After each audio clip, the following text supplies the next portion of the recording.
10 primeros muscle cars que sacudieron la pista de aceleración.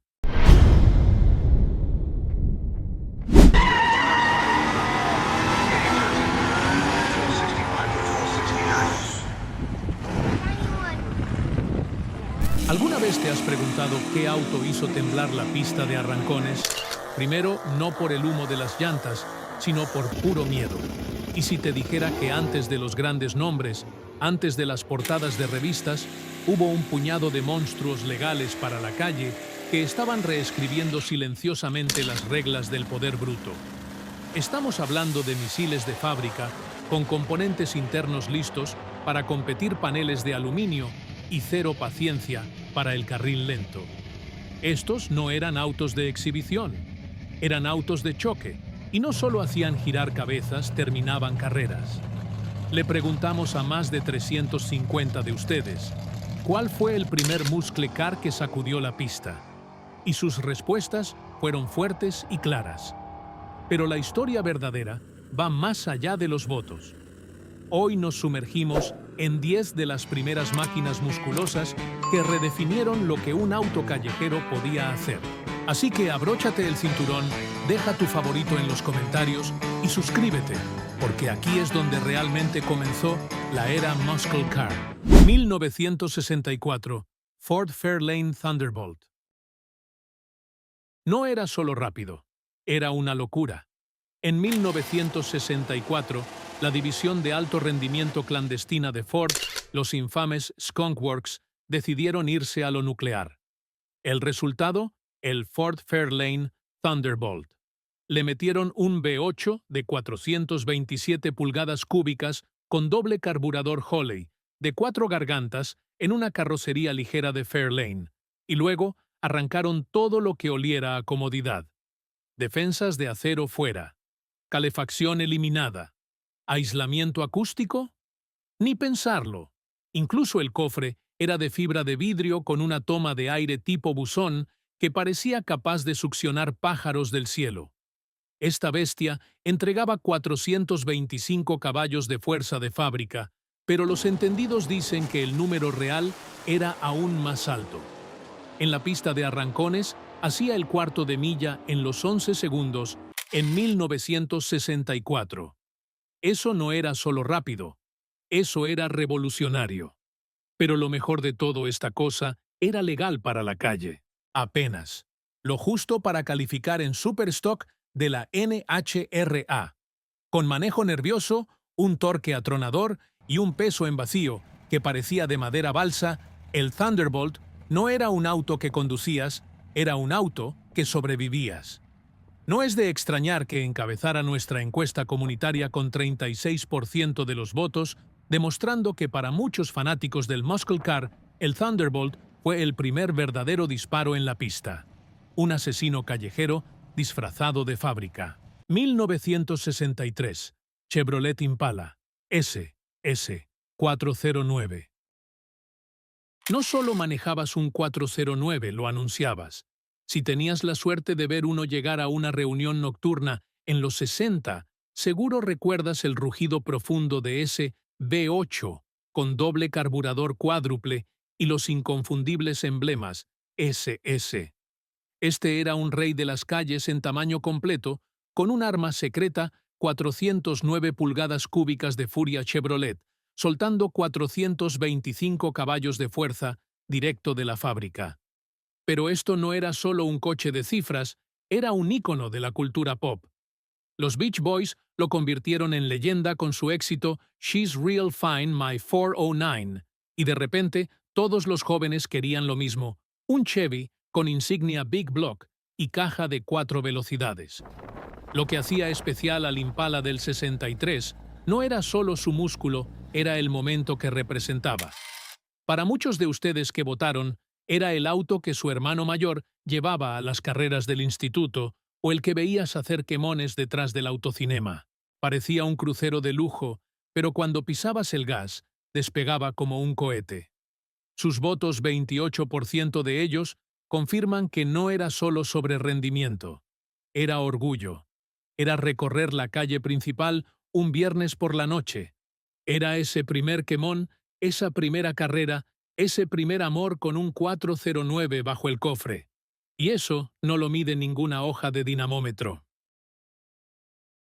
1964. Pontiac GTO.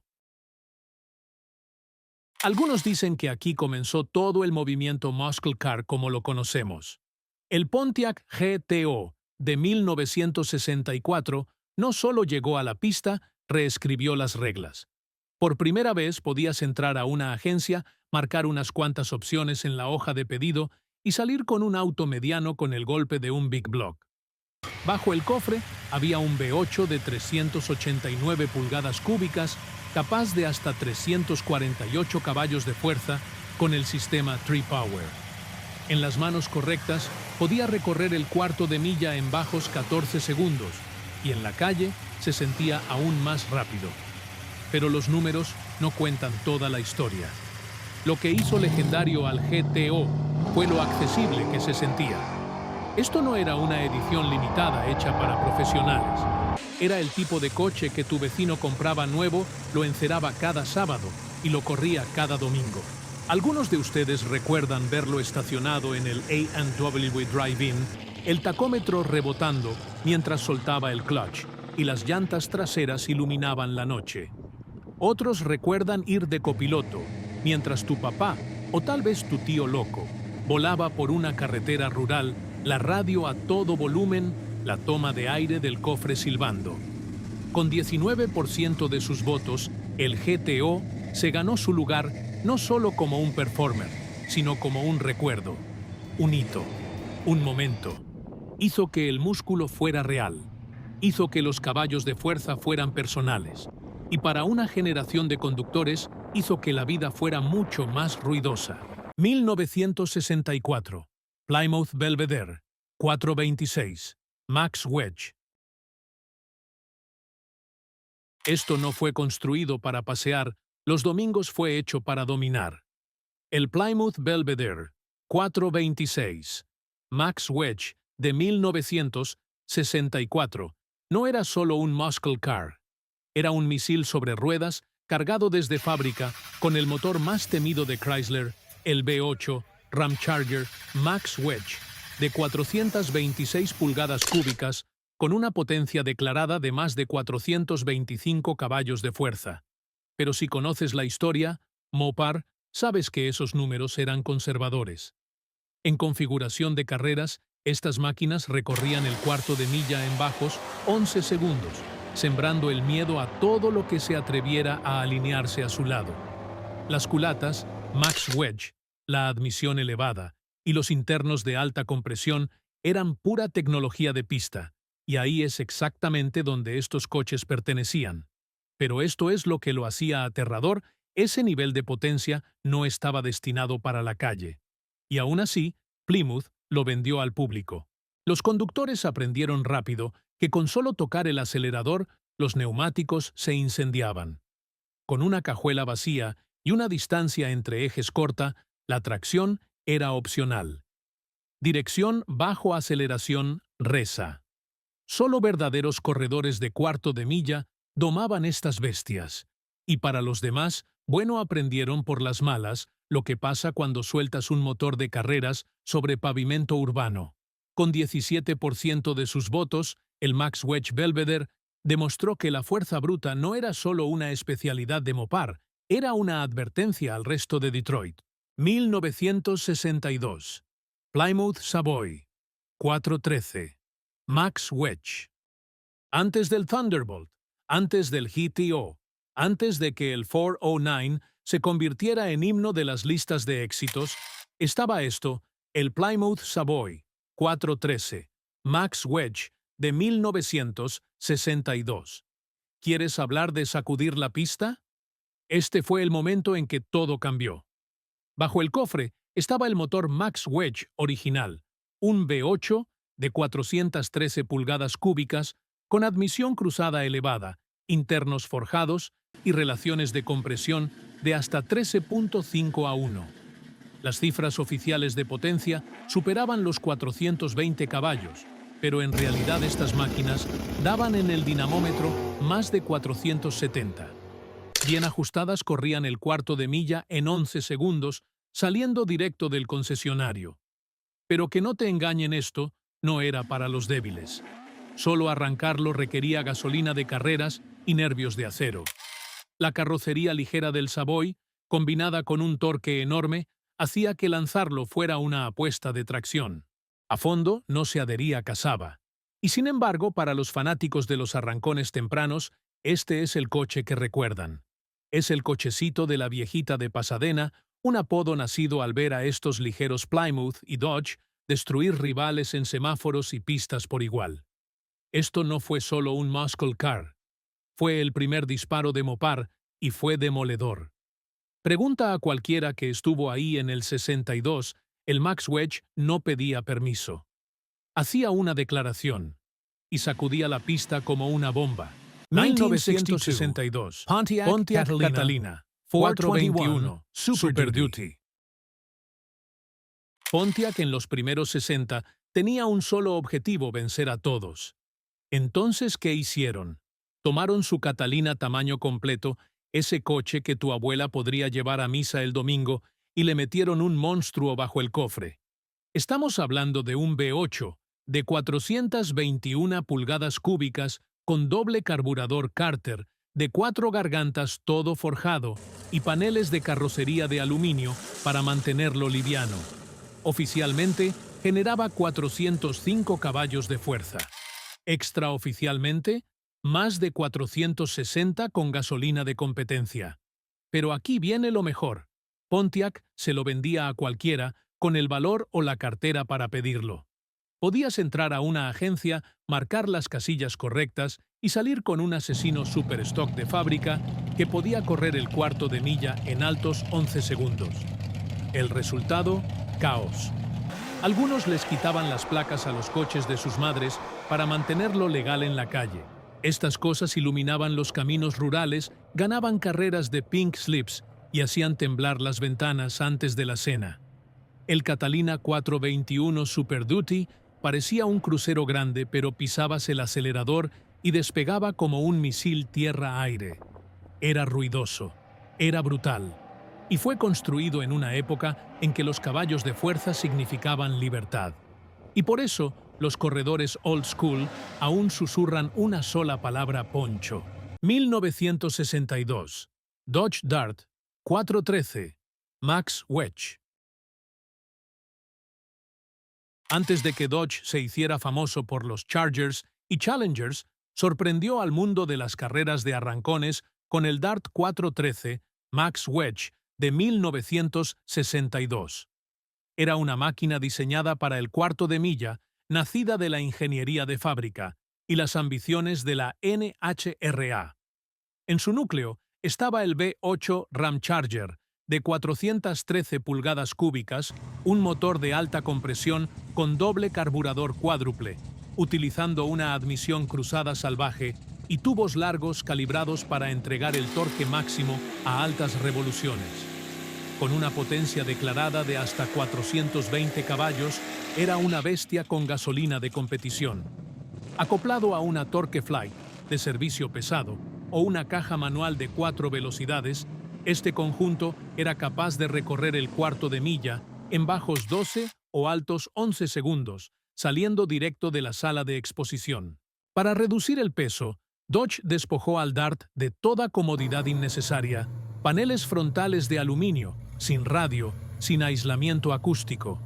Esto no era un coche de diario, era un misil de pista disfrazado de sedán mediano. Aunque hoy está a la sombra de los íconos Mopar posteriores, el Dart 413 fue uno de los primeros paquetes drag de fábrica, sentando las bases del legado Super Stock de Dodge. Para muchos corredores pioneros, este fue el coche que demostró que Chrysler iba en serio y marcó el tono para las brutales máquinas HEMI que vendrían después. 1961. Chevrolet Biscayne 409. Antes de que el 409 se convirtiera en una canción popular, era solo un rumor callejero. En 1961, si conocías a alguien que realmente conocía a alguien, tal vez habías escuchado susurros sobre un Biscayne pelado que cargaba el nuevo arsenal de Chevy, un V8 de 409 pulgadas cúbicas. No venía con adornos llamativos, ni rines de alambre, ni insignias elegantes. No, el Biscayne era el coche del hombre trabajador, con aspecto de taxi, asientos de banca y tapones sencillos. Pero bajo el cofre trueno, trueno puro. Ese primer año, el 409 generaba 360 caballos de fuerza y convertía las esquinas más tranquilas en zonas de quemones. Algunos de ustedes recuerdan verlos pasar sin mofles, solo headers, soltando sonido crudo sobre el pavimento. Se oían llegar desde una cuadra antes, un rugido profundo y hueco que te hacía vibrar el pecho. Este no era el coche que veías en la agencia. Era el que escuchabas tarde en la noche, rumbo al parque industrial, donde se corría bajo las luces de sodio. Los tipos corrían por respeto por pink slips y a veces solo por la emoción de llegar primero. El Biscayne 409 del 61 no salió en los titulares. Dejó recuerdos. Y para muchos de ustedes fue la primera vez que vieron a un Chevy sencillo tragarse vivo a un Corvette. 1962. Ford Galaxy 500 406 Tri-Power. En 1962, si te detenías junto a un Galaxy 500 en un semáforo, probablemente no pensabas mucho en él. Coche grande, postura ancha, tal vez algo de cromo. Pero si lo escuchabas, en ralentí ese ronquido profundo y desigual, con demasiado árbol de levas, sabías que algo no era de fábrica.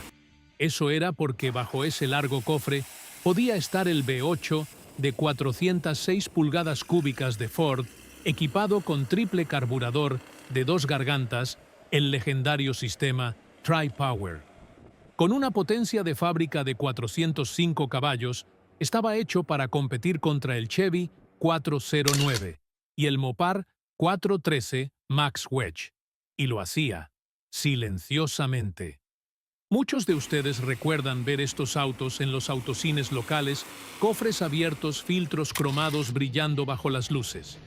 No eran ostentosos. No lo necesitaban. El Galaxy era puro negocio, un sleeper con estilo full size y actitud de small block. Algunos recuerdan el siseo de los faros operados al vacío, abriéndose seguido del chillido de las llantas diagonales cuando alguien ponía a prueba su suerte. Otros recuerdan a papá, con uno blanco palanca al volante, pero siempre el primero en salir en los arrancones del viernes por la noche. El Galaxy 406 no necesitaba gritar. Dejaba que el slip de tiempo hablara por él. 1961. Ford Starliner 390. ¿Y si te dijera que el primer verdadero muscle car de Ford no llevaba la insignia Thunderbolt y ni siquiera parecía un muscle car? En 1961, Ford lanzó en silencio el Starliner 390, un fastback elegante, con curvas de la era espacial y un oscuro secreto bajo el cofre. Este coche no era solo diseño, era un banco de pruebas para algo más grande. Los ingenieros de Ford habían encajado un motor FE de alto rendimiento de 390 pulgadas cúbicas en una carrocería que cortaba el aire como una bala. Sin giras de prensa, sin campañas de marketing. Solo potencia pura para los que sabían. Pero aquí está el giro mientras el mundo miraba al GTO de Pontiac y al 409 de Chevy. Hacerse famosos Ford mantenía al Starliner bajo perfil. ¿Por qué? Porque no fue construido para atraer a las masas. Fue construido para explorar el campo de batalla y desaparecer. Los concesionarios no los promocionaban, los folletos no se jactaban, y hoy casi nadie lo recuerda. Y sin embargo, si hablas con corredores old school, te contarán historias de Starliners sacando cuerpos enteros a los superstock de fábrica de fastbacks misteriosos, sin insignias, pero con toda la mordida. ¿Fue un error que Ford nunca lo llevara más allá?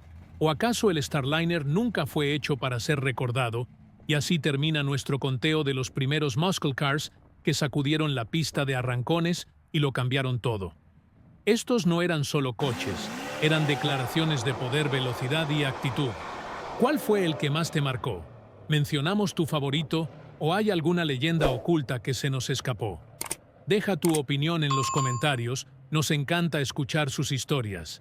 Y si disfrutaste este recorrido por la historia de los Muscle Cars, asegúrate de darle like, compartir y suscribirte.